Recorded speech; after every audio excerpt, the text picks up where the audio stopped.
જય શ્રી રામ દોસ્તો, બપોરના 4 વાગ્યા હતા ને હું આવી જાઉં છું મારા લોડર જોડે।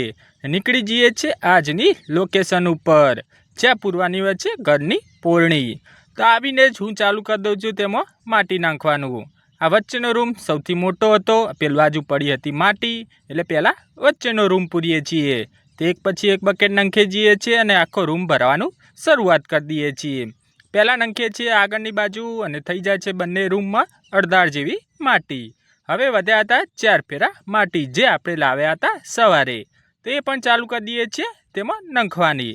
લગભગ સાંજના 5 વાગી ગયા હતા અને અડધું કામ જ થયું હતું। તો ચાલુ કરી દઈએ છીએ ફટાફટ માટી નાખવાનું। એક પછી એક બકેટ નાખીએ જઈએ છીએ અને તે થઈ જાય છે રૂમ અડધા જેવા। લગભગ બંને રૂમ અડધા જેવા થઈ જાય છે। આ ત્રીજો રૂમે પણ લગભગ અડધો થવા જ આવ્યો હતો। હવે વધ્યા હતા 2 ફેરા જ, તો ચાલુ કરી દઈએ છીએ ફટાફટ તે પણ નાખવાનું। આ બકેટ નાખીએ છીએ વચ્ચેના રૂમમાં। વચ્ચેનો રૂમ તો લગભગ અડધા ઉપર થવા આવ્યો હતો, એટલે ધક્કાવીએ છીએ માટી બકેટથી। બકેટને ખુલ્લું રાખીએ છીએ અને ધક્કાવીએ છીએ માટી, જેથી જ્યાં જતી રહે પાછળની બાજુ। લગભગ 7 વાગી ગયા હતા અને 4 ફેરા ભરાઈ ગયા હતા। જય શ્રી રામ દોસ્તો।